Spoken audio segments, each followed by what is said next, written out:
கர்த்தருடைய பரிசுத்த நாமம் மகிமைப்படுவதாக. இந்த பரிசுத்தமான நாளிலும் தொடர்ச்சியாய் ஆசிரிப்பு கூடாரத்தினுடைய பாடங்களை நாம் நெடுகிலும் படித்து கொண்டு வந்தோம். ஒரு சில காலதாமதமானாலும் மறுபடியும் அதை தொடரும்படியாய் தேவன் கொடுத்த மேன்மையான பாக்கியத்திற்காய் கர்த்தருக்கு என்று செலுத்துகிறேன்.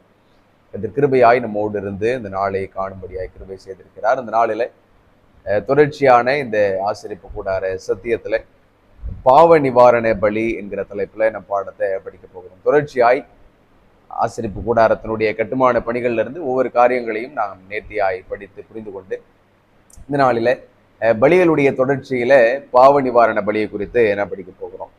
கண்களை மூடிய தலைகளை தாழ்த்தி நாம் ஒரு விசை ஜெபித்து இந்த நாளினுடைய சத்தியத்தை தியானிப்போம். பரிசுத்தமுள்ள பிரலோகத்தினுள்ள ஆண்டவரே, இந்த அற்புதமான பரிசுத்தமான வேளையிலும் எங்களை வெறுமையாக்கி தேவனுடைய பொற்கரத்திலே நாங்கள் சமர்ப்பிக்கிறோம். உடைய பரிசுத்த வார்த்தைகளை நாங்கள் தியானிக்க இருக்கிறோம். எங்களுடைய பலத்தினால் அல்ல, எங்களுடைய பராக்கிரமத்தினால் அல்ல, உடைய ஆவினாலே நாங்கள் எல்லாவற்றையும் படித்து புரிந்து கொள்ள கற்றிருக்கிற பேசுங்க. விசேஷித்த விதமாய் இந்த பாவ நிவாரண பலியை குறித்து கர்த்த நீர் எங்களுக்கு மேன்மையான பாடங்களை கற்றுத்தந்து அதை எங்களுடைய அனுதின வாழ்க்கையில நாங்கள் அபியாசித்து நடக்க கற்றிருக்கிற பேச வேண்டுமாய் இயேசு கிறிஸ்துவின் என்பதை நாமத்தில் ஜெபிக்கிறோம் எங்கள் ஜீவனுள்ள நல்ல பிதாவே, ஆமென். இந்த பாவ நிவாரண பலியை குறித்து நான் படிக்கும் பொழுது ஒரு ஆச்சரியமான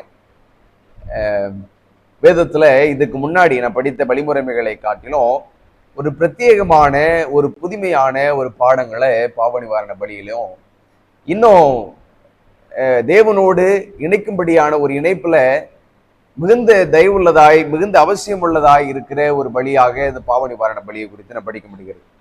இந்த பாவம் மற்றும் பாவ நிவாரண பலி இது ரெண்டுத்திற்கும் சட்டத் அப்படின்ற ஒரே எபிரேய மொழிபெயர்ப்பு தான், ஒரே வார்த்தை தான் வெவ்வேறு மொழிபெயர்ப்புகளாக பயன்படுத்தப்படுகிறது. பாவம், பாவ நிவாரண பலி இது ரெண்டுத்திற்குமே சட்டத் அப்படின்றது தான் ஒரே எபிரேய வார்த்தை. அதுல இருந்து தான் வெவ்வேறு விதமாய் அது மொழிபெயர்க்கப்பட்டது. இரண்டையும் குறிக்க ஒரே எபிரேய வார்த்தையை தான் பயன்படுத்தவும் படுகிறது. இதற்கு வேதத்துல நிறைய உதாரணங்களை நான் படிக்க முடியும். எபிரேய மொழியில சட்டத் என்கிற வார்த்தை தான் தமிழில் பாவம் மற்றும் பாவ நிவாரண பலி என்றும் மொழிபெயர்க்கப்படுகிறது. ஏன் அப்படின்னா இந்த பாவம் மற்றும் பாவ நிவாரண பலி இதனுடைய இணைப்பையும் இதுல இருந்து நாம் அறிய வேண்டிய பாடத்தையும் தொடர்ச்சியாய் நாம் படிக்கும் பொழுது இது ஏன் ஒரே மொழிபெயர்ப்புடையதா இருக்கிறது என்கிற காரியங்களை நம்மால் புரிந்து கொள்ள முடியும்.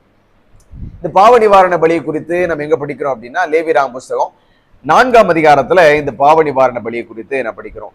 தெளிவாக பாவ நிவாரண பலியை குறித்ததான எல்லா பாடங்களையும் அந்த லேவியராகமம் புஸ்தகம் 4ஆம் அதிகாரத்துல என்ன படிக்கிறோம்.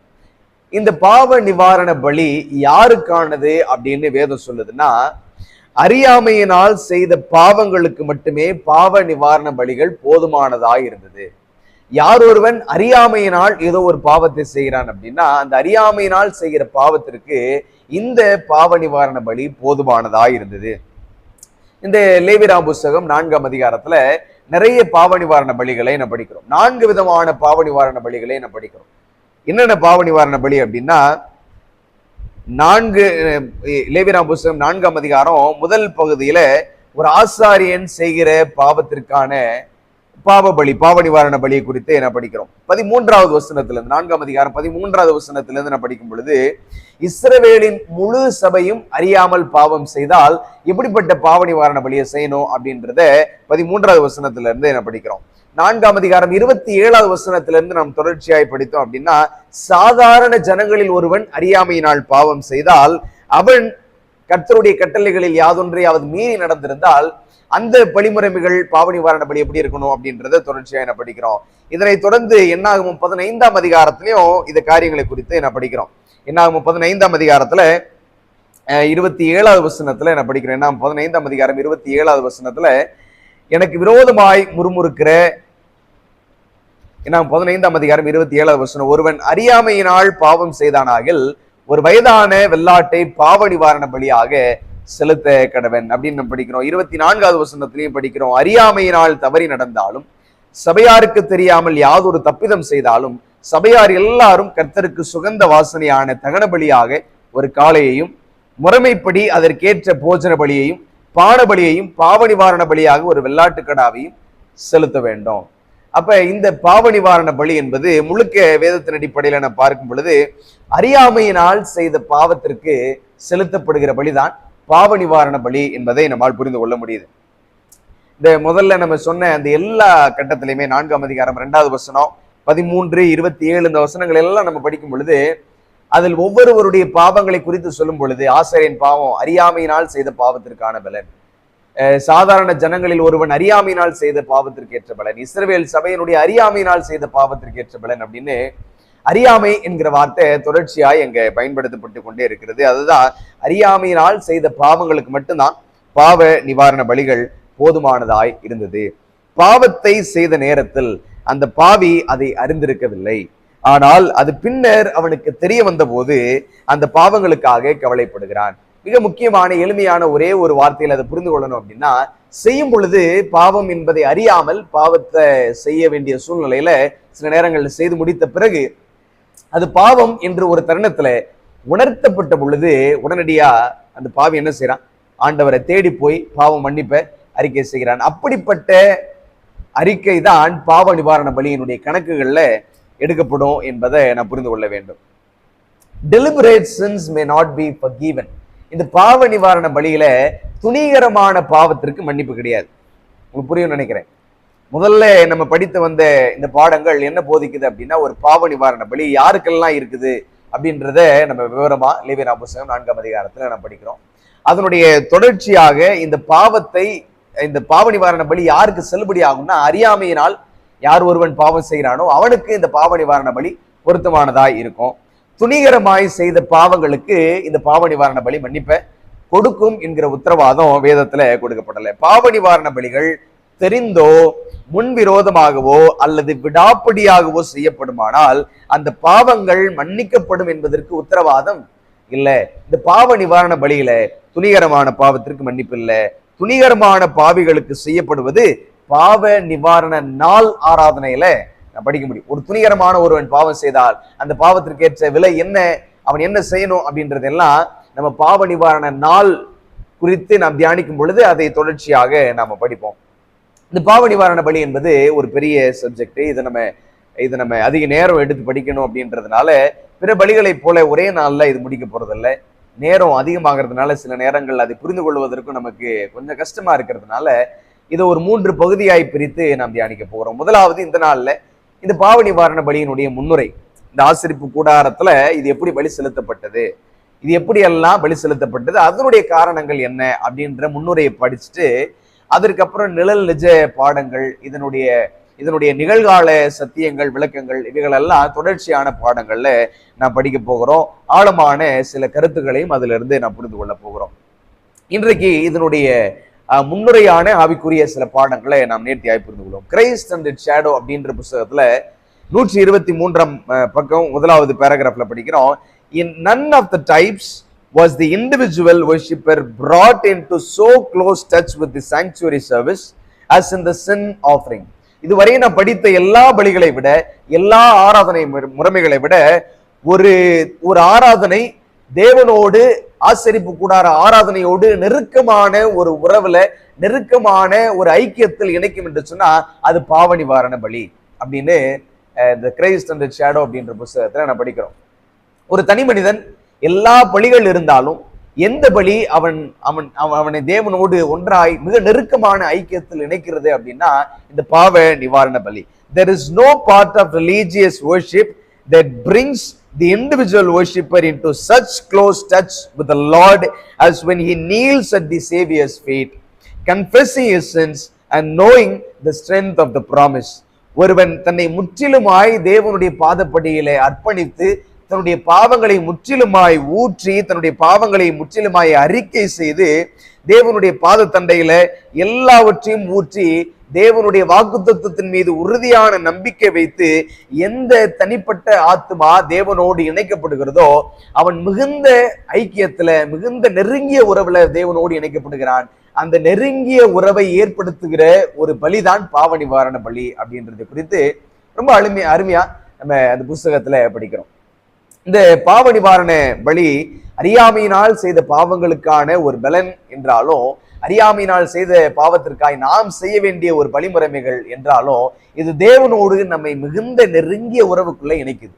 எதனால மிகுந்த நெருங்கிய உறவுக்குள்ள இணைக்குது அப்படின்னா, ஒரு தனிப்பட்ட நபர் பாவம் செய்கிறார்.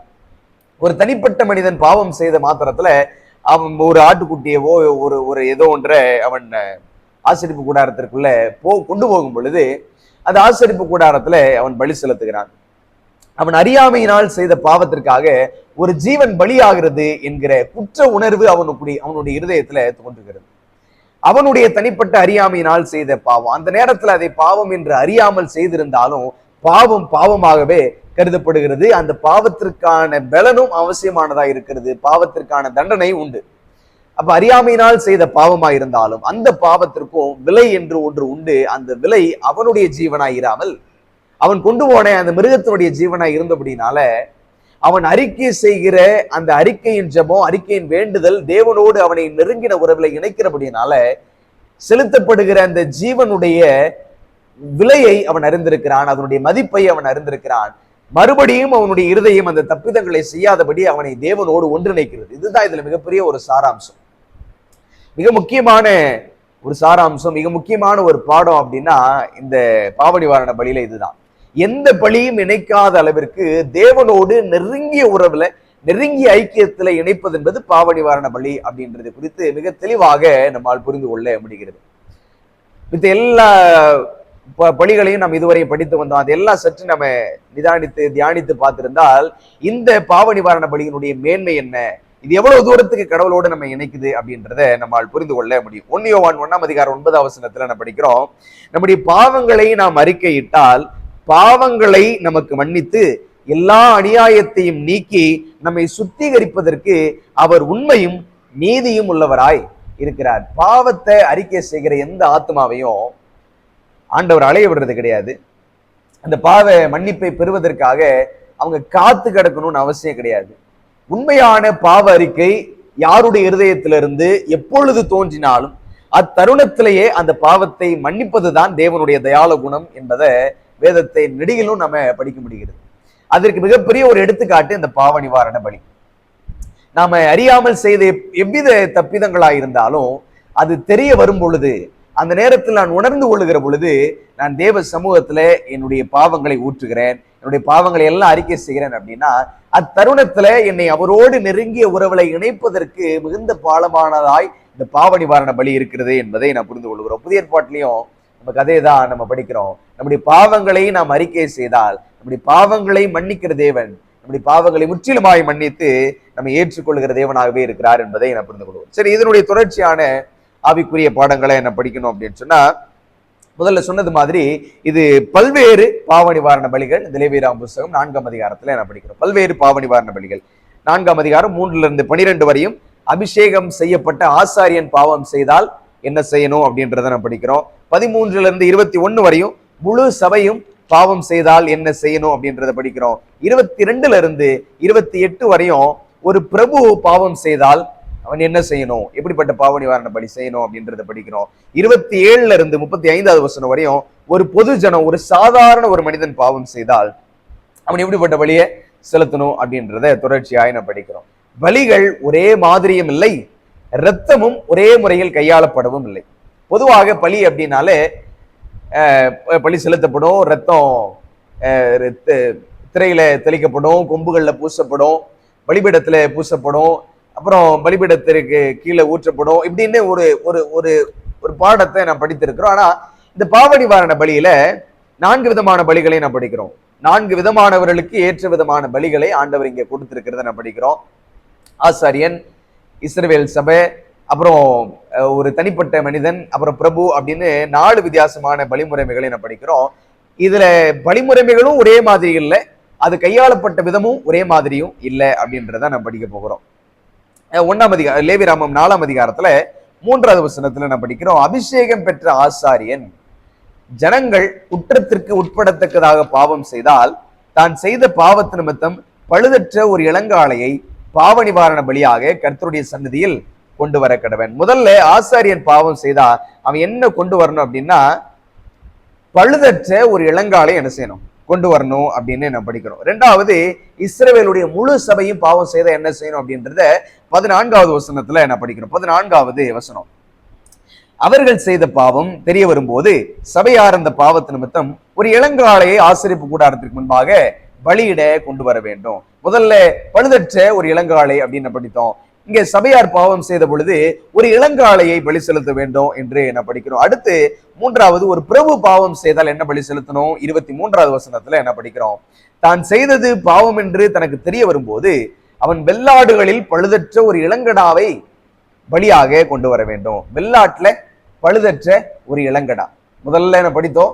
ஆசாரியனுக்கு பழுதற்ற ஒரு இளங்காளை, இஸ்ரவேல் சபைக்கு ஒரு இளங்காளை, அதுக்கப்புறம் பிரபுவிற்கு வெள்ளாட்டுல பழுதற்ற ஒரு இளங்கடா அப்படின்னு நம்ம படிக்கிறோம். சாதாரண ஜனத்திற்கு என்ன அப்படின்னா 28வது வசனம், தான் செய்தது பாவம் என்று தனக்கு தெரிய வரும்போது அவன் தான் செய்த பாவத்து நிமித்தம் வெள்ளாடுகளில் பழுதற்ற ஒரு பெண் குட்டியை பலியாக கொண்டு வர வேண்டும். சாதாரண மனுஷன்ல ஒருத்தன் பாவம் செய்தான் அப்படின்னா அவன் என்ன செய்யணும்? பழுதற்ற ஒரு பெண் குட்டியை அங்க கொண்டு வரணும், வெள்ளாடுல ஒண்ணு அப்படின்னு நம்ம இங்க படிக்கிறோம். 4ஆம் அதிகாரம் 29வது வசனத்துல அது தனி மனிதனுடைய பாவ பலி எப்படி செலுத்தப்படுது அப்படின்னு படிக்கிறோம். பாவ நிவாரண பலியின் தலைமேல் தன் கையை வைத்து சர்வாங்க தகன பலியிடும் இடத்தில் அந்த பாவ நிவாரண பலியை கொள்ள கடவன். இது ஒரு தனி மனிதன் பாவம் செய்தா இப்படித்தான் அதை கொள்ளணும். இப்ப பிரபுவோ ஆசாரியனோ இவர்களெல்லாம் தனிப்பட்ட விதத்துல பாவம் செய்தபடினால இவர்களுடைய அந்த பழிமுறைமைகள் இப்படித்தான் இருக்கணும், அவர்கள் கொண்டு போய் அதை கொல்லணும் அப்படின்னு நம்ம படிக்கிறோம். இஸ்ரவேல் சபை பாவம் செய்தால் என்ன செய்யணும் அப்படின்னா அதே 4ஆம் அதிகாரத்துல 14வது வசனத்துல நான் படிக்கிறோம். சபை பாவம் செய்தால் சபையினுடைய மூப்பர் என்ன செய்யணும்? அந்த பலியை கொள்ள வேண்டும். அந்த பலியை ஆசரிப்பு கூடாரத்திற்கு முன்பதாய் பலி செலுத்த வேண்டும் என்பதை நம்ம அறிந்திருக்கிறோம். இதுவரையும் படித்து வந்தது நமக்கு புரிந்திருக்கும்னு நினைக்கிறேன். ஆரம்பத்துல இருந்து இந்த பாவ நிவாரண பலி 4 வித்தியாசமான விதத்துல 4 விதமானவர்களுக்கு கொடுக்கப்படுகிறது. முதல்ல யாருக்கு? முதல்ல ஆசாரியன், அப்புறம் இஸ்ரவேல் சபை, அதுக்கப்புறம் பிரபு, கடைசியா சாதாரண ஜனம். இந்த 4வருக்கும் கொடுக்கப்படுகிறது. 4வருக்கும் வித்தியாசமான பலிகளும், அதாவது பலி எந்த மிருகத்தை எப்படி செலுத்தணும் அப்படின்றதும் வேறு வேறு விதமாய் கொடுக்கப்படுகிறத நம்ம படித்தோம். இந்த பாவ நிவாரண பலி தேவனோடு மிகுந்த நெருங்கிய ஐக்கியத்துல பிற பலிகள் எல்லாவற்றை காட்டிலும் நெருக்கமாய் நம்ம இணைக்கிறது என்பதையும் நாம புரிந்து கொண்டோம். அதனுடைய தொடர்ச்சியாய் இப்ப இந்த பலி செலுத்தப்பட்டதுக்கு பிற்பதாக மிக முக்கியமானது, ஒரு பலியில மிக முக்கியமானது என்னது? இரத்தம். அந்த இரத்தம் எப்படி கையாளப்படுகிறது அப்படின்றதையும், சரீர உறுப்புகள் எல்லாம் எப்படி கையாளப்படுகிறது, மாமிசம் எப்படி கையாளப்படுகிறது அப்படின்ற 3 பாடத்தை இந்த நாள்ல நான் படிக்க போகிறோம். அதான் பேசிக்கான ஒரு சப்ஜெக்டாக நான் படிக்க போகிறோம். முன்னுரையான ஒரு பாடமாய் நான் படிக்க போகிறோம். இரத்தம், உடல் உறுப்புகள், மாமிசம், இது எப்படி கையாளப்படுகிறது? இது 4 வகைகளிலும் ஒரே விதமாய் கையாளப்படுகிறதா இல்லை வேறு வேறு விதமாய் கையாளப்படுகிறதா அப்படின்றத நான் படிக்க போகிறோம். லேவியராகமம் 4ஆம் அதிகாரத்துல 5, 6, 7வது வசனத்துல நான் படிக்கும் பொழுது, அபிஷேகம் பெற்ற ஆசாரியன் அந்த காளையின் இரத்தத்தில் கொஞ்சம் எடுத்து அதை ஆசரிப்பு கூடாரத்தில் கொண்டு வந்து தன் விரலை இரத்தத்திலே தோய்த்து பரிசுத்த ஸ்தலத்தின் திரைக்கு எதிரே கர்த்தருடைய சன்னதியில் 7 தரம் தெளிக்க கடவன். பின்பு ஆசாரியன் அந்த இரத்தத்தில் கொஞ்சம் எடுத்து ஆசரிப்பு கூடாரத்துல கர்த்தருடைய சன்னதியில் இருக்கும் சுகந்த தூபபீடத்து கொம்புகளின் மேல் பூசி காளையினுடைய மற்ற இரத்தம் முழுவதையும் ஆசரிப்பு கூடார வாசலுக்கு முன்பாக இருக்கிற தகன பலிபீடத்தின் அடியிலே ஊற்றிவிட்டு அப்படின்னு நம்ம படிக்கிறோம். ஒரு அபிஷேகம் செய்யப்பட்ட ஒரு ஆசாரியன் பாவம் செய்தா அவன் ஒரு பழுதற்ற இளங்காலை கொண்டு வந்து பலி செலுத்தணும் அப்படின்னு படித்தோம். அவன் செலுத்தப்பட்ட பலியினுடைய இரத்தம் ஆசரிப்பு கூடாரத்திற்குள்ள கொண்டு போகப்பட்டு பரிசுத்த ஸ்தலத்துக்குள்ள கொண்டு போகப்பட்டு திரையில 7 முறை அது தெளிக்கப்பட்டு அதுக்கப்புறம் சுகந்த தூபபீடத்துல அது பூசப்பட்டு அதுக்கு பின்பதாய் தொடர்ச்சியா இதனுடைய சடங்குகள் எல்லாம் நடக்கிறத என்ன படிக்கிறோம். அதுக்கப்புறம் தகன பலிபீடத்தின் அடியில அது ஊற்றப்படுகிறது என்பதை குறித்து என்ன படிக்கிறோம். அப்ப அபிஷேகம் செய்யப்பட்ட ஒரு ஆசாரியன் பாவம் செய்தா அந்த பாவ நிவாரண பலி இப்படித்தான் கையாளப்படும். புரிஞ்சிருக்கும்னு நினைக்கிறேன். அந்த பாவ நிவாரண பலி செலுத்துறாங்க. பலி செலுத்தினதுக்கு அப்புறம் அந்த ரத்தம் அங்கிருந்து எடுத்துக்கொள்ளப்பட்டு ஆசரிப்பு கூடாரத்துக்குள்ள பரிசுத்த ஸ்தலத்துக்குள்ள கொண்டு போய் திரைகளை 7 முறை தெளித்து தூபபீடத்துல பூசப்பட்டு அதற்கு பிறகு வெளியில தகன பலிபீடத்தின் அடியில அது என்ன செய்யுது? ஊற்றப்படுகிறது அப்படின்றத என்ன படிக்கிறோம். முழு சபையும் பாவம் செய்தால் அது எப்படி கையாளப்படணும் அப்படின்றத 18வது வசனத்துல படிக்கிறோம். 18வது வசனத்துல ஆசரிப்பு கூடாரத்தில் கர்த்தருடைய சன்னதியில் இருக்கும் பலிபீடத்தின் கொம்புகளின் மேல் அந்த இரத்தத்தில் கொஞ்சம் பூசி மற்ற ரத்தம் எல்லாம் ஆசரிப்பு கூடார வாசலில் இருக்கிற தகன பலிபீடத்தின் அடியிலே ஊற்றிவிட்டு உள்ள இருக்கிற அந்த ரத்தத்துல கொஞ்சம் எடுத்து அந்த கொம்புகளின் மேல பலிபீடத்தின் கொம்புகளின் மேல பூசி மற்றதெல்லாம் அதே மாதிரி தகன பலிபீடத்தின் அடியிலே என்ன செய்யணும், ஊற்றி விடப்படணும் அப்படின்றது சபைக்கு ஆண்டவர் கொடுத்த பாவ நிவாரண பலி. அப்புறம் பிரபு பாவம் செய்தால் 4ஆம் அதிகாரம் 25வது வசனம், ஒரு பிரபு பாவம் செய்தா எப்படி கையாளப்படணும் அப்படின்னா, ஆசாரியன் அதன் ரத்தத்தில் கொஞ்சம் தன் விரலால் எடுத்து தகன பலிபீடத்து கொம்புகளின் மேல் பூசி மற்ற ரத்தத்தை தகன பலிபீடத்தின் அடியில ஊற்றிவிட்டு. இதுல ஒரு வித்தியாசத்தை உங்களால பார்க்க முடியணும், அது உங்களால பார்க்க முடியும் நான் நினைக்கிறேன். முதல் 2 பலிகளும் ஆசரிப்பு கூடாரம் பரிசுத்த ஸ்தலத்துக்குள்ள என்ன செய்யப்பட்டது, கொண்டு செல்லப்பட்டது. ஆசாரியன் செய்த பாவத்தினுடைய பாவ நிவாரண பலியும் முழு சபையும் பாவம் செய்த பொழுது செலுத்தப்பட்ட பாவ நிவாரண பலியினுடைய இரத்தமோ பரிசுத்த ஸ்தலத்துக்குள்ள கொண்டு செல்லப்பட்டது. ஆனால் பிரபு பாவம் செய்த பொழுது அந்த இரத்தம் பரிசுத்த ஸ்தலத்துக்குள்ள கொண்டு செல்லப்படவில்லை. அது தகன பலிபீடத்தின் கொம்புகளிலும் அதற்கு அடியிலும் தான் ஊற்றப்பட்டதே தவிர அது உள்ளே கொண்டு செல்லப்படல அப்படின்றத நான் புரிந்து கொள்கிறோம். அதனை தொடர்ந்து சாதாரண ஜனத்திலே ஒருவன் பாவம் செய்தால் அது எப்படி கையாளப்படணும் அப்படின்னா, அது 30ஆம் வசனத்துல நான் படிக்கிறோம். லேவியராகமம் 4ஆம் அதிகாரம் 30ஆம் வசனம், அப்பொழுது ஆசாரியன் அதன் இரத்தத்தில் கொஞ்சம் தன் விரலால் எடுத்து தகன பலிபீடத்து கொம்புகளின் மேல் பூசி மற்ற ரத்தம் எல்லாம் பலிபீடத்தின் அடியில ஊற்றி விடணும். அது பிரபுவுக்கு இருந்த மாதிரியே தான் இங்கேயும் இருக்குது. அப்படி பலி செலுத்தினதுக்கு அப்புறம் ரத்தத்தை எடுத்து தகன பலிபீடத்தின் கொம்புகளில் பூசி அந்த தகன பலிபீடத்திற்கு அடியில என்ன செய்யுது, ஊற்றி விடப்படுகிறது. இந்த ரத்தமும் பரிசுத்த ஸ்தலத்துக்குள்ள என்ன செய்யப்படலை, கொண்டு போகல. இப்போ முதல் 2 பலியினுடைய ரத்தம் பரிசுத்த ஸ்தலத்துக்குள்ள போனது. அடுத்த 2 பலியினுடைய ரத்தமும் பரிசுத்த ஸ்தலத்துக்குள்ள போகல அப்படின்றத எளிமையா நம்ம இதுல இருந்து புரிந்து கொள்ள வேண்டிய பாயிண்ட்.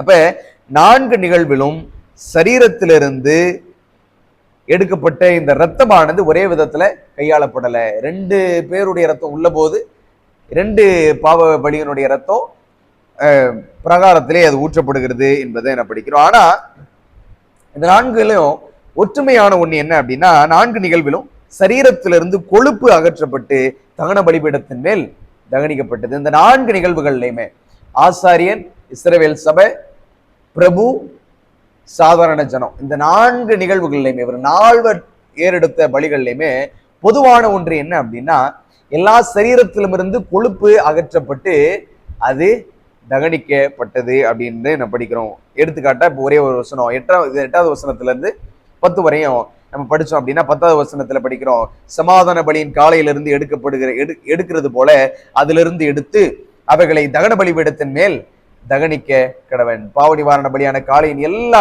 கொழுப்பும் ஆகிய குடல்கள் மூடிய கொழுப்பையும் எல்லாவற்றையும் உடல்ல இருக்கிற அந்த பாகங்கள் கொழுப்புகள் எல்லாம் அகற்றப்பட்டு அது தகன பலிபீடத்துல தகனிக்கப்பட்டது என்பதை நம்ம படிக்கிறோம். இந்த தகனிக்கப்பட்ட இந்த தகன பலிபீடத்துல செலுத்தப்பட்ட இந்த பலி என்பது கர்த்தருக்கு மிக பரிசுத்தமானது அப்படின்றதையும் நம்ம படிக்கிறோம். ஏன் அப்படின்னா, இந்த கொழுப்பு எதை குறிக்குது, கொழுப்பு பாவத்தை குறிக்கிறது. நிகழ்வுகள் எப்படி இருந்தாலும், அது எப்படிப்பட்ட பல்வேறு வகையில அது கையாளப்பட்டிருந்தாலும், ஒரே ஒரு பாடத்தை ஆண்டவர் எப்பொழுதும் எந்த சூழ்நிலையிலும் மாற்றுவதே அல்ல, எல்லோருக்கும் ஒரே விதமாய் அதை அளவுகோலாய் அளந்து கொடுக்கிறார். அது என்ன அப்படின்னா, ஒருவன் எப்படிப்பட்ட பாவத்தில் இருந்தாலும் அது அறியாமையினால் செய்த பாவம் என்று அறிந்த பொழுது அவன் அதற்காய் வருந்தி தேவ சமூகத்துல தன்னை ஒப்பு கொடுக்கிறான் அப்படின்னா, முதல்ல செய்யப்பட வேண்டியது அந்த பாவம் அவனிடத்திலிருந்து அகற்றப்பட வேண்டும். அது அதனுடைய முறைமைகள் வெவ்வேறு விதமா இருந்தாலும், அது கையாளப்படுகிற விதம் வெவ்வேறு விதமா இருந்தாலும், அதனுடைய நோக்கம் ஒன்னே ஒண்ணு, அந்த பாவம் அகற்றப்படணும். அந்த பாவத்தை தேவன் அகற்றுகிறார். அப்ப இதுல மாற்றமே இல்லை. 4 இந்த ஆராதனை முறைமைகள்லையுமே இதுல மாற்றமே இல்லை. கொழுப்புகள் எல்லாம் தகனிக்கப்பட்டது, பாவங்கள் எல்லாம் சுட்டரிக்கப்பட்டது. அந்த பாவம் சுட்டரிக்கப்பட்டது கர்த்தருக்கு மகா பரிசுத்தமானதாய் இருந்தது. அந்த பாவங்கள் எல்லாம் வெளியேற்றப்பட்டு அது சுட்டரிக்கப்படுகிறத நாம படிக்கிறோம். தொடர்ச்சியா இதை ஒவ்வொருவருடைய நபர்களுடைய இதுலையும் படிக்கலாம். வெளிப்படுத்தல் 4, 19, 26, 31, 35 இந்த வசனங்களில் எல்லாம் அந்த உடல் உறுப்புகள் கொழுப்புகள் எல்லாம் வெளியேற்றப்பட்டு அது தகனிக்கப்பட்டது என்பதை நான் படிக்கிறோம். அப்ப ரத்தம் பார்த்தோம், ரத்தம் எல்லோருக்கும் ஒரே விதமாய் கையாளப்படலை. 2 பேருடைய ரத்தம் உள்ள கொண்டு போகப்பட்டது, 2 பேருடைய ரத்தம் வெளியில இருந்துச்சு. உடல் உறுப்புகள் எல்லோருக்கும் ஒரே விதமாய் எல்லா உறுப்புகளும் தகனிக்கப்பட்டது. அது கர்த்தருக்கு பரிசுத்தமானது என்பதை நான் கொடுப்பேன். மாமிசம் எப்படி கையாளப்பட்டது அப்படின்னா, லேவியராகமம் 4ஆம் அதிகாரத்துல 11வது வசனத்துல ஒரு ஆசாரியன் செலுத்தின பாவ நிவாரண பலியினுடைய மாம்சம் எப்படி கையாளப்பட்டது அப்படின்னு நம்ம படிக்கிறோம். காளையின் தோலையும் அதன் மாம்சம் முழுவதையும், அதன் தலையையும் தொடைகளையும் அதன் குடல்களையும் அதன் சாணியையும் காளை முழுவதையும் பாளையத்திற்கு புறம்பே சாம்பல் கொட்டுகிற சுத்தமான இடத்துல கொண்டு போய் கட்டைகளின் மேல் போட்டு அக்கினியாலேயே சுட்டரிக்க கடவன். சாம்பல் கொட்டி இருக்கிற இடத்துல அதை சுட்டரிக்க கடவன். ஒரு ஆசாரியன் ஏறெடுத்த பாவ நிவாரண பலி செலுத்தப்பட்டு அந்த இரத்தம் பரிசுத்த ஸ்தலத்துக்குள்ள கொண்டு போகப்பட்டு அதனுடைய சடங்குகள் எல்லாம் முடிந்ததுக்கு பிற்பதாக உடல் உறுப்புகள் எல்லாம் தகனிக்கப்பட்டு அதுக்கப்புறம் மாமிசம் ஆலயத்திற்கு புறம்பே எடுத்து செல்லப்பட்டு அதுவும் சுட்டரிக்கப்படுகிறது. இது ஆசாரியனுடைய பாவ நிவாரண பலியில நடக்குது அப்படின்னு நான் படித்தோம். முழு சபையினுடைய பாவ நிவாரண பலியிலும் இதே முறைமை தான் நடக்குது. எப்படி ரத்தம் உள்ள கொண்டு போறதுலையும் ஆசாரியனுக்கும் முழு சபைக்கும் ஆண்டவர் ஒரு திட்டத்தையும், பிரபுவுக்கும் சாதாரண மனுஷனுக்கும் ஒரு விதமான திட்டத்தையும் வைத்திருந்தார். அதுபோல மாமிசம் கையாளப்படுவதிலையும் ஆசாரியனும் முழு சபையும் பாவம் செய்த பொழுது அந்த மாமிசம் வெளியில கொண்டு செல்லப்பட்டு அது சுட்டரிக்கப்பட்டது. 2 பேருக்குமே அதுதான்.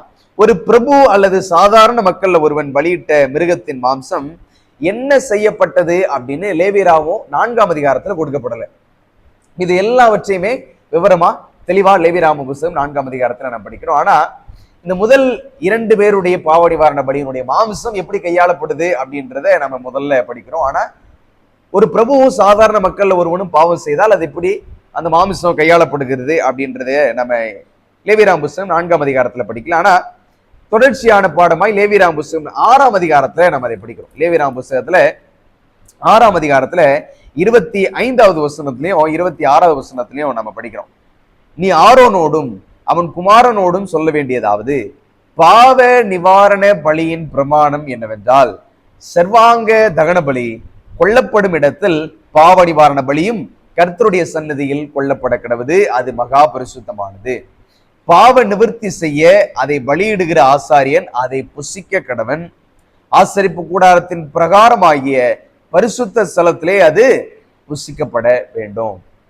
ஒரு பாவ நிவாரண பலி செலுத்தப்பட்டால் அதனுடைய மாமிசம் புசிக்கப்பட வேண்டும். அது எங்க புசிக்கப்படணும்?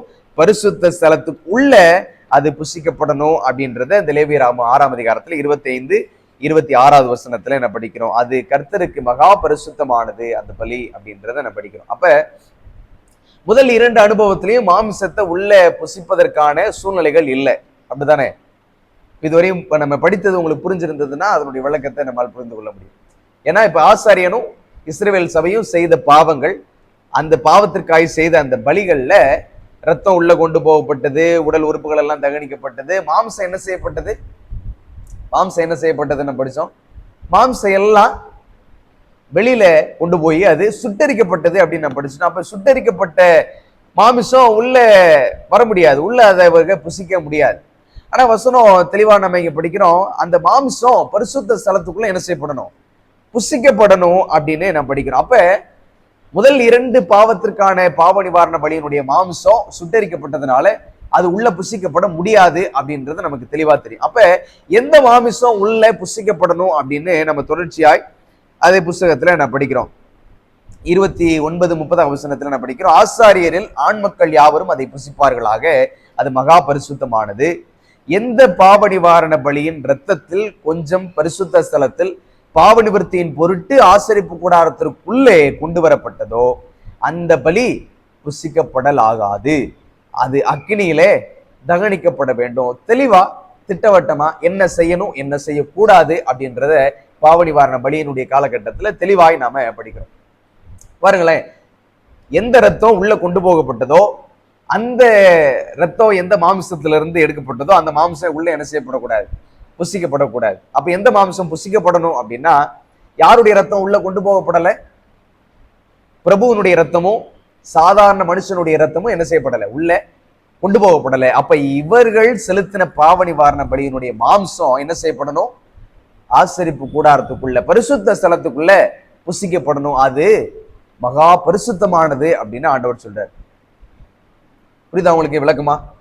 அப்ப அது கர்த்தருக்கு மகா பரிசுத்தமானது அப்படின்றத நம்ம இதுல இருந்து விவரமாய் நம்ம புரிந்து கொள்ள முடியும். சரீரம் புசிக்கப்படணும் அப்படின்னா ரத்தம் உள்ள போயிருக்க கூடாது. ரத்தம் உள்ள போயிருந்தது அப்படின்னா அந்த சரீரம் பாளையத்திற்கு புறம்பே சுட்டரிக்கப்படணும் அப்படின்றத நம்ம படிக்கிறோம். அப்போ மூன்று பாடங்கள் இதுல இருந்து நம்ம படித்திருக்கிறோம். முதல்ல, ரத்தம் ஒரே விதமாய் கையாளப்படவில்லை. முதல் 2 பேருடைய ரத்தம் உள்ளே போனது பரிசுத்த ஸ்தலத்துக்குள்ள, அடுத்த 2 ரத்தம் உள்ளே போகலை. உடல் உறுப்புகள், கொழுப்புகள் எல்லாமே எல்லா நால்வருடைய அனுபவத்திலையுமே எல்லாமே என்ன செய்யப்பட்டது? கொண்டு வரப்பட்டு தகனிக்கப்பட்டது. அது ஒரே விதமாய் நடந்தது. மாமிசம் ஒரே விதமாய் அது கையாளப்படலை. முதல் 2 பேருடைய மாமிசம் சுட்டரிக்கப்பட்டது. அடுத்த 2 பேருடைய மாமிசம் ஆசாரியர்களால் பரிசுத்த ஸ்தலத்துல புசிக்கப்பட்டது அப்படின்னு நம்ம படிக்கிறோம். ஆனாலும் இது எல்லாம் இருந்தாலும் இந்த பாவ நிவாரண பலி அப்படின்னு ஆண்டவர் இவ்வளவு திட்டங்களை, இவ்வளவு விதமான விளக்கங்களை நமக்கு கொடுத்திருந்தாலும், அது நேர்த்தியானதாய் அதுல இருந்து ஆவிக்குரிய பாடங்களை நிறைய ஆண்டவர் நமக்கு போதித்து கற்றுக் கொடுத்திருந்தாலும், ஒரு மேன்மையான ஒரு சத்தியத்தை நம்ம படிக்கிறோம். எபிரேயர் 10:4 அல்லாமலும் காளை, வெள்ளாட்டுக்கடா இவைகளுடைய ரத்தம் பாவங்களை நிவர்த்தி செய்ய மாட்டாதே அப்படின்னு நம்ம படிக்கிறோம். ஒரு காளையினுடைய ரத்தமோ ஒரு வெள்ளாட்டுக்கடாவினுடைய ரத்தமோ ஒருவனுடைய பாவத்தை முற்றிலுமாய் என்ன செய்வது கிடையாது, கழுவுவது முற்றிலுமாய் நிவர்த்தி செய்ய அதனால் கூடாது என்பதை நம்ம படிக்கிறோம். அப்ப இந்த பாவ நிவாரண பலியில இது மாத்திரமல்ல, ஆண்டவர் வேற ஏதோ ஒரு பெரிய சத்தியத்தை நமக்கு வச்சிருக்கிறார். இது குறித்து நம்ம தொடர்ச்சியாய் நம்ம படிக்கும் பொழுது, these procedures have not removed the sins. இந்த சடங்குகள் எல்லாம் பாவத்தை முற்றிலுமாய் எடுத்து போடல. But it help them to take the sins to the holy sanctuary. ஆனால் பரிசுத்த ஸ்தலத்துக்குள்ளே இந்த பாவத்தை கொண்டு போவதற்கு இந்த சடங்குகள் அவர்களுக்கு உதவினது. புரியுதா உங்களுக்கு? பாவ நிவாரண பலி அப்படின்றது ஒருவனுடைய பாவத்தை முற்றிலுமாய் நிவர்த்தி செய்வதல்ல, மாறாய் பாவி பாவத்திலிருந்து மன்னிக்கப்படுகிறான், ஆனால் அந்த பாவமோ கணக்குல வைக்கப்படுகிறது. பாவம் பரிசுத்த ஸ்தலத்துக்குள்ள இருக்குது, ஆனால் அந்த பாவி தன்னுடைய பாவத்திற்காக மன்னிக்கப்பட்டான். புரியுதா உங்களுக்கு? இப்ப நான் பாவம் செஞ்சிருக்கிறேன், நான் ஒரு பலியை கொண்டு வந்து பலி செலுத்துறேன், என்னுடைய இருதயத்துல முழுமையான ஒரு அர்ப்பணிப்பு இருக்குது, நான் எல்லாவற்றையும் தேவனிடத்துல முற்றிலுமாய் நான் ஒப்பு கொடுத்துட்டேன், எல்லாவற்றையும் அறிக்கை செய்து நான் ஒப்பு கொடுத்துட்டேன், இதுக்கப்புறம் பாவம் செய்ய மாட்டேன்னு சொல்லி நான் ஒப்பு கொடுத்துட்டேன். அப்ப நான் மன்னிக்கப்படுகிறேன். அந்த தீர்மானம் எடுத்த முற்றிலுமாய் கர்த்தருடைய சமூகத்துல ஊற்றின நான் மன்னிக்கப்படுகிறேன். ஆனால் என்னுடைய பாவங்கள் கணக்குல இருக்குது, என்னுடைய பாவங்கள் பரிசுத்த ஸ்தலத்துல இருக்குது அப்படின்றத நான் படிக்கிறோம். கிரைஸ்ட் அண்ட் ஷேடோன்ற புத்தகத்துல 124 2வது பேராகிராஃப்ல படிக்கிறோம், the sinner by confessing his sins over the lamp in type and shadow transferred them to the lamp. ஒரு பாவி தன்னுடைய பாவத்தை அறிக்கை செய்த பொழுது அவன் தன்னுடைய பாவங்களை என்ன செய்யறான்? அந்த மிருகத்தின் மீது அவன் முற்றிலுமாய் சுமத்து விடுகிறான். அவனுடைய பாவம் முற்றிலுமாய் அந்த மிருகத்தின் மீது மாற்றம் செய்யப்படுகிறது. தன்னுடைய பாவம் மிருகத்தின் மீது மாற்றம் செய்யப்படுகிறது. The life of the lamb was then taken instead of the life of the sinner. ஒரு மிருகத்தினுடைய ஜீவன் அங்கு எடுக்கப்படுகிறது. அது யாருக்கு பதிலாக? பாவம் செய்த மனிதனுக்கு பதிலாக, பாவிக்கு பதிலாய் அந்த மிருகத்தினுடைய ஜீவன் எடுக்கப்படுகிறது. typifying the death of the lamb of God. இது எதை வெளிப்படுத்துது அப்படின்னா, ஆட்டுக்குட்டியானவருடைய சிலுவை மரணத்தை நமக்கு வெளிப்படுத்துது. ஒரு ஆட்டுக்குட்டியானவர் நமக்காக மரித்தார் என்கிற சிந்தனையை நமக்கு ஏற்படுத்துகிறது. who would offer his life for the sins of the world. உலகத்தின் பாவங்களுக்காக தன்னை முற்றிலுமாய் அர்ப்பணித்த, சிலுவையிலே அறைய கொடுத்த, தன்னுடைய இரத்தத்தை முற்றிலுமாய் நமக்காய் சிந்தின ஆட்டுக்குட்டியானவராய் இயேசு கிறிஸ்துவனுடைய பாவ நிவாரண பலி நமக்கு நம்முடைய மனதில தோற்றம் அளிக்கிறதா இதுல இருந்து இருக்கிறது என்பதை நாம் அறிந்திருக்கிறோம். அப்ப ஆட்டுக்குட்டியினுடைய இரத்தமோ வெள்ளாட்டுக்கடாவினுடைய இரத்தமோ காளையினுடைய இரத்தமோ நம்முடைய பாவங்களை நிவர்த்தி செய்ய மாட்டாது. ஏன் அப்படின்னா அந்த இரத்தத்திற்கு நம்முடைய பாவத்தை முற்றிலுமாய் நிவர்த்தி செய்கிற வல்லமை இல்லை. மாறாய் நான் மன்னிக்கப்பட்டேன், ஆனா என்னுடைய பாவங்கள் பரிசுத்த ஸ்தலத்துல கணக்குல வைக்கப்பட்டிருந்தது. ஆனால் கிறிஸ்துவோ எனக்காக சிந்தின இரத்தத்து நிமித்தமாய், அவருடைய இரத்தத்து நிமித்தமாய், ஒன்றுமறியாத அவருடைய தலையிலே என்னுடைய பாவங்களை எல்லாம் நான் சுமத்தினபடியினால் நான் விடுதலையாக்கப்பட்டேன். என்னுடைய அக்கிரமங்களை எல்லாம் அவர் தன் மீது சுமந்தார் என்பதுதான் இந்த பாவ நிவாரண பலியில நான் படிக்க வேண்டிய முக்கியமான ஒரு சாராம்சமான ஒரு பாடம். என்னுடைய அக்கிரமங்களை எல்லாம் அவர் சுமந்தார், என்னுடைய நோய்களை எல்லாம் அவர் சுமந்தார் அப்படின்னு வேத வசனங்கள்ல நான் படிக்கிறேன். என்னுடைய அக்கிரமங்களை எல்லாம் அவர் சுமந்தார். நான் என்னெல்லாம் பாவம் செய்தனோ அந்த பாவங்களை எல்லாம் அவர் மீது சுமத்தப்பட்டது. அந்த பாவங்களுக்காக தன் ஜீவனை அவர் கொடுத்தார். நானோ என்னுடைய பாவங்களை அறிக்கை செய்தபடினால அவருடைய மரணம் என்னுடைய இருதயத்துல ஒரு தாக்கத்தை என்ன செய்திருக்கணும், ஏற்படுத்தி இருக்கணும். அதான் நம்ம முதல்ல படிச்சோம்ல, முதல்ல நம்ம படித்தோம், எந்த விதமான பலிகளை விட பாவ நிவாரண பலி என்பது ஒருவனை தேவனோடு மிகுந்த நெருங்கிய ஐக்கியத்திற்குள்ள இணைக்கிறது. அப்படின்னா ஏன் அப்படின்னா, நான் செய்த பாவத்திற்காக ஏதோ ஒரு ஜீவன் பலியாகிறதே என்கிற ஏக்கமும் மன உருக்கமும் எந்த இருதயத்தில் ஏற்படுகிறதோ, அவன் கிறிஸ்துவனுடைய சிலுவை மரணத்தினுடைய தாற்பரீக கோட்பாட்டை புரிந்து கொண்டு அதில் தேவன் பட்ட அடிகளையும் வியாகுலத்தையும் துன்பத்தையும் அவன் உணர்ந்து கொண்டபடியினால அதனுடைய மேன்மையும் கிறிஸ்துவனுடைய மகாபெரிய ஈவையும் அவன் அறிந்திருக்கிறபடினால அதை தேவனோடு அவனை மிகுந்த நெருங்கிய ஐக்கியத்திற்குள் இணைக்கிறது. அதனால தான் எல்லா பலிகளை விட பாவ நிவாரண பலி என்பது தேவனோடு நம்மை நெருங்கின உறவிற்குள்ளே இணைக்கிற மிக முக்கியமான ஒரு பலியாயிருக்கிறது. சுத்தமறியாத அவர் நமக்காய் பலியிடப்பட்டதுனால, பாவத்தை அறிந்து உணர்ந்த நான் அந்த பாவத்தை செய்ய மாட்டேன் என்ற தீர்மானத்தை எடுத்தபடினால நான் தேவனோடு ஒன்றாய் இணைக்கப்படுகிறேன். அது கர்த்தருக்கு மகா பரிசுத்தமானது என்பதுதான் இந்த பாவ நிவாரண பலி நமக்கு போதிக்கிற மிக முக்கியமான ஒரு பாடம். 1 பேதுரு 1:19 என்ன படிக்கிறோம், குற்றமில்லாத மாசற்ற ஆட்டுக்குட்டியாகிய கிறிஸ்துவின் விலையேற பெற்ற இரத்தத்தினாலே மீட்கப்பட்டீர்கள் என்று அறிந்திருக்கிறீர்களே. முதல்ல நான் படித்தோம், காளையினுடைய இரத்தத்தினாலும் வெள்ளாட்டு கடாவினுடைய இரத்தத்தினாலும் நான் மீட்கப்படலை, அது நம்முடைய பாவங்களை நிவர்த்தி செய்ய மாட்டாதே அப்படின்னு நான் படித்தோம். இந்த வசனத்துல நான் படிக்கிறோம், குற்றமில்லாத மாசற்ற ஆட்டுக்குட்டி ஆகிய கிறிஸ்துவின் விலையேற பெற்ற இரத்தத்தினாலே மீட்கப்பட்டீர்கள் என்று அறிந்திருக்கிறீர்களே. நாம் எல்லாரும் அவருடைய சுய இரத்தத்தினால மீட்கப்பட்டிருக்கிறோம். இந்த பாவத்துல இருந்த நிவாரணம், இந்த பாவ நிவாரண இந்த பலி எல்லாம் அவர் நமக்காய் செய்து முடித்தபடினாலே, அவருடைய சிலுவையில நமக்காய் அவர் சுந்தர ரத்தத்தினால பாவ நிவாரணம் நமக்கு கிடைத்தது.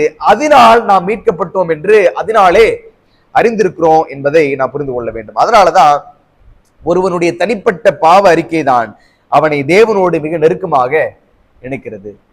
ஒரு தனிப்பட்ட நபருடைய பாவ அறிக்கை தான் அவனை தேவனோடு மிக நெருக்கமாக இணைக்கிறது. பாவ நிவாரண பலியினுடைய மொத்த சாராம்சமும் அதுதான், அதனுடைய மொத்த வெளிப்பாட்டின் பாடமும் அதுதான். ஒருவன் தன்னை முற்றிலுமாய் தன்னுடைய இருதயத்தை துறந்து தன்னை தேவனிடத்துல தன் செய்த பாவங்களை எல்லாம் அறிக்கை செய்து, ஆண்டவரே நான் பாவி என்று அவருடைய பாதத்தண்டையிலே முழங்காலிட்டு அழுது புலம்பி, ஆண்டவரே என்னை மன்னித்தருளும் என்று ஒப்பு கொடுத்தால், எல்லா பாவங்களையும் நீக்கி சுத்திகரிக்கிற தேவன் நம்முடைய பாவங்களை சுத்திகரிப்பதற்கு நமக்கு போதுமானவராய் இருக்கிறார். அவர் நம்மை சுத்திகரிக்கிறபடினால நான் அவரோடு நெருக்கமாய் இணைக்கப்படுகிறேன். அந்த ஆட்டுக்குட்டியினுடைய இரத்தத்தின் மீது எந்த ஆத்துமா நம்பிக்கை வைத்ததோ அந்த பாவங்கள் தொடர்ச்சியாய் அவனை பிடித்து கொண்டே இருந்தது. அவன் தொடர்ச்சியாய் அந்த பாவங்களை செய்து கொண்டே இருந்தான். ஆனால் இந்த இரத்தம் அல்ல, எனக்காய் சிந்தப்படுகிற ஒரே ஒருவருடைய இரத்தத்தினாலே என்னுடைய பாவத்திற்கு மீட்பு உண்டு என்பதை எந்த ஆத்மா உணர்கிறதோ அந்த ஆத்மாவிற்கு ஆண்டவர் பரிபூரணமான விடுதலையை, பாவத்திலிருந்து பரிபூரணமான விடுதலையை தேவன் அருளி அவர்களை பரிசுத்தமாய் தேவனண்டையில அவர் வழி நடத்துகிறார். அதுதான் தேவனோடு இணைக்கப்படுகிற ஐக்கியம். அதுதான் இந்த பாவ நிவாரண பலியினுடைய சாராம்சம். இப்ப இந்த முன்னுரையின் அனுபவத்துல நம்ம நேர்த்தியாய் சில காரியங்களை புரிந்து கொண்டிருக்க முடியும். இந்த பாவ நிவாரண பலி எப்படி யாருக்காக கொடுக்கப்பட்டது அப்படின்னா, அது யாருக்காக கொடுக்கப்பட்டது? அறியாமையினால் செய்த பாவத்திற்கான பலியாய் பாவ நிவாரண பலி கொடுக்கப்பட்டது. அது எல்லோருக்கும் ஒரே விதமாய் இல்லை. பலிகள் வித்தியாசப்பட்டது, பலிக்கான மிருகங்கள் வித்தியாசப்பட்டது, பலி முறைமைகள் இருந்தது, இரத்தம் வெவ்வேறு விதமாய் கையாளப்பட்டது. யாருடைய இரத்தம் எல்லாம் உள்ள கொண்டு போகப்பட்டது? ஆசாரியனுடைய இரத்தமும் முழு சபையினுடைய இரத்தமும் பரிசுத்த ஸ்தலத்துக்குள்ள கொண்டு போகப்பட்டது. அதுக்கப்புறம் பிரபுவனுடைய இரத்தமும் சாதாரண மனிதனுடைய இரத்தமும், அவங்களுடைய இரத்தம் இல்லை, அவங்க வெளியிடப்பட்ட அந்த மிருகத்தினுடைய இரத்தமும் பரிசுத்த ஸ்தலத்துக்குள்ள கொண்டு போகப்படலை. அதற்கு மாறாய் அவர்கள் அந்த பலியினுடைய மாம்சம் உள்ள கொண்டு செல்லப்பட்டு அந்த மாம்சத்தை ஆசாரியர்கள் என்ன செய்யறாங்க, புசிக்கிறாங்க. ஆசாரியனும் சபை செய்த பாவத்திற்கான பலியினுடைய மாமிசம் ஆலயத்துக்கு புறம்பே, பாளையத்திற்கு புறம்பே அது சுட்டரிக்கப்படுகிறது என்பதை என்ன படித்தோம். ஆனா எல்லா விதத்திலையும் உடல் உறுப்புகள் எல்லாம் தகனிக்கப்பட்டது. பாவங்கள் முற்றிலுமாய் அது தகனிக்கப்படுகிறது என்பதை என்ன படிக்கிறோம். அதனை தொடர்ச்சியாய் இது எப்படிப்பட்ட விதத்துல கையாளப்பட்டாலும் இந்த இரத்தத்திற்கு நம்முடைய பாவத்தை மன்னிப்பதற்கான பவர் இல்லை, அந்த வல்லமை கிடையாது. ஒருவருடைய ரத்தம் தான், ஒருவருடைய ரத்தம் தான் நம்முடைய பாவங்களை மன்னிப்பதற்கு அது தகுதியானதா இருக்கிறது. அது குற்றமில்லாத மாசற்ற ஆட்டுக்குட்டியாகிய கிறிஸ்துவனுடைய விலையேறப்பெற்ற ரத்தம். அந்த இரத்தத்தை உணர்ந்த, அந்த இரத்தத்தினுடைய வேதனையை உணர்ந்த எந்த ஆத்மாவும் மறுபடியும் அந்த பாவத்திற்குள்ள பிணைக்கப்படாது. அப்படிப்பட்ட ஒரு மேன்மையான சத்தியத்தை ஆண்டவர் இந்த பாவ நிவாரண பலியில நமக்கு கொடுக்கிறார். இதை தொடர்ந்து அடுத்த பாடங்கள்ல தொடர்ச்சியாய் பாவம் மன்னிக்கப்பட்டது, பாவிகள் விடுதலையாக்கப்பட்டாங்க, ஆனா அந்த பாவங்கள் இன்னும் கணக்கில் இருக்கிறது என்கிற பாடத்தை நாம் தொடர்ச்சியாய் படிக்க போகிறோம். அடுத்து டிரான்ஸ்ஃபர்மேஷன் ஆஃப் சின்ஸ். இந்த பாவம் எப்படி மாற்றப்படுகிறது, பாவம் மாற்றம் அடைய முடியுமா, ஒருவரிடத்துல இருந்து இந்த பாவம் மாற்றம் அடையுமா அப்படின்றதெல்லாம் அடுத்த பாகங்களாக நாம் தொடர்ந்து படிக்க போகிறோம். இன்னும் ஒரு 2 பாகங்கள் இந்த பாவ நிவாரண பலியில நம்ம படிக்க இருக்கிறோம். இந்த நாள்ல நான் படித்த இந்த சத்தியம் கிறிஸ்துவனுடைய விலையேற பெற்ற இரத்தத்தினுடைய மகத்துவத்தை நமக்கு போதித்திருக்கிறது. அந்த இரத்தம் நமக்கு தந்திருக்கிற ஆழமான ஒரு நெருக்கமான ஒரு பிணைப்பை இந்த நாள்ல நாம் உணர்ந்திருக்கிற எந்த ஆத்மாவும் தன்னை தேவனோடு இணைக்கப்படுவதற்கு இந்த நாள்ல பாவ அறிக்கை செய்வோம் என்று சொன்னார். கர்த்தரோடு இணைக்கப்பட அவருடைய கரம் எப்பொழுதும் ஆயத்தமா இருக்கிறது. இன்றைக்கு நான் எடுக்கிற தீர்மானம், பாவ அறிக்கைக்காய் செய்கிற ஜெபம் உடனடியாய் கர்த்தருடைய சமூகத்துல கிட்டி சேரப்பட்டு ஆண்டவர் உடனடியாய் நம்மை கூட்டி சேர்க்கிறார். அந்த நம்பிக்கையோடு விசுவாசத்தோடு தேவ சமூகத்துல நம்ம ஒப்பு கொடுப்போம். இந்த பாவ நிவாரண பலியினுடைய அர்ப்பணிப்பு நம்முடைய வாழ்க்கையிலும் தோன்றும் என்று சொன்னார். நாமும் பாவமின்றி அவருடைய விலையேற பெற்ற இரத்தத்தினுடைய மீட்பை அடைந்து அவரோடு இணைக்கப்பட நாம் சுத்தமுள்ளவர்களாய் தேவ சமூகத்தில் இருப்போம். கண்களை மூடி ஒரு விசை ஜெபித்து தெய்வ தயவை நாடி நாம் நிறைவு செய்வோம். பரிசுத்தமுள்ள பரலோகத்தின் ஆண்டவரே, தொடர்ச்சியான இந்த ஆசிரிப்பு கூடார பாடத்துல நாங்க எத்தனையோ பாடங்களை படித்திருந்த பொழுதிலும், ஆவியானவர் மூலியமா எத்தனையோ சத்தியங்கள் எங்களுக்கு விவரிக்கப்பட்டு போதிக்கப்பட்டிருந்த பொழுதிலும், இந்த பாவ நிவாரண பலியினுடைய மேன்மையான ஒரு ரகசியத்தை, மேன்மையான ஒரு சத்தியத்தை நாங்கள் படிப்பதற்கு கிருபை செய்தீர். அதற்காக ஸ்தோத்திரிக்கிறோம். எல்லா பலிகளை விட எங்களை நெருக்கமாய் இணைக்கக்கூடிய ஒரு பிணைப்பை இந்த பாவ நிவாரண பலியில நீர் வைத்திருக்கிறீர். அதை இந்த நாளிலே நாங்கள் உணர்ந்து கொள்ள கர்த்தர் எங்களுக்கு கிருபை செய்தீர். அதற்காக ஸ்தோத்திரிக்கிறோம். எங்களிடத்தில் இருக்கிறது ஒன்றுமில்லை.